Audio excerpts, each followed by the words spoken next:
Hi this is पंखुरी and you're watching me on movie talkies. तो आयुष्मान खुराना और Amitabh Bachchan starrer गुलाबो सिताबो का grand premiere Amazon prime में हो चुका है।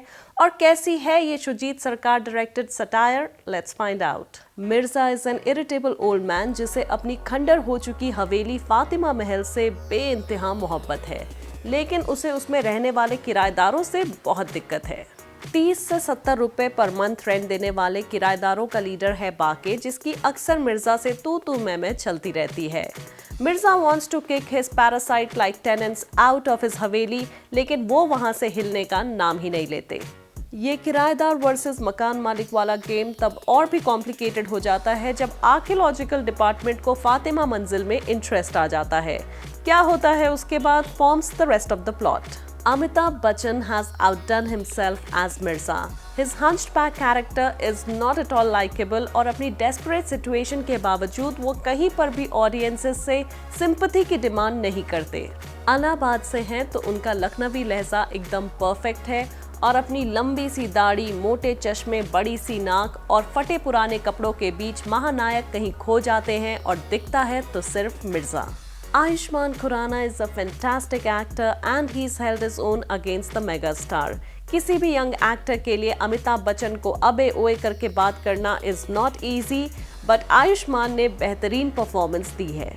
His game of one-upmanship with Big B is delightful and it's a treat to watch them in the same frame. Vijay Raj, Brijesh Kala, Farooq Jafar and Shrishti Srivastava are terrific in their roles and so is the rest of the cast. Film acting department में तो लाजवाब है, लेकिन script और screen play में दम नहीं। Starting में मूवी अच्छी है, मिर्जा और बाके की कांस्टेंट बिकरिंग आपको एंटरटेन रखती है, पर जैसे जैसे ये आगे बढ़ती है it becomes very slow and dreary. Plot के नाम पे ज्यादा कुछ है नहीं सिवाय लोगों के सरकारी ऑफिस में जाना और लॉयर से मिलना। The characters have depth but they are far too many and after some time they keep doing the same thing over and over again. Climax थोड़ा इंटरेस्टिंग है, लेकिन वहां तक पहुंचते पहुंचते मेकर्स ने बहुत टाइम लगा दिया, which was actually not required. Since this movie was releasing on an OTT platform, इसको और एडिट कर सकते थे। आप कैरेक्टर्स की दयनीय स्थिति के लिए सॉरी फील करते हैं, लेकिन फिल्म लिखी ऐसी गई है और ट्रीटमेंट ऐसा है that they don't actually make you care. Film में लाउड ह्यूमर नहीं है, इसे डायलॉग्स और सिचुएशन में ब्यूटीफुली पिरोया गया है and that I quite liked.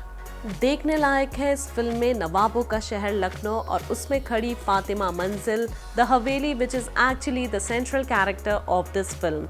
Though its paint is peeling and the walls are crumbling, it's enchanting and Shoojit has done full justice to the building while shooting it. This film made me feel very nostalgic क्योंकि मैंने अपने बचपन के कई साल लखनऊ में बिताए हैं। Anyway, ये फिल्म क्योंकि OTT पे है तो जब टाइम लगे देख ले, लेकिन अगर आपको स्लो फिल्म्स पसंद नहीं है तो इससे दूर रहें। I give it a rating of 2.5 stars. So that's all I have for you today. I'll see you next time with something new and something fresh. Till then, stay tuned to Movie Talkies and do not forget to subscribe.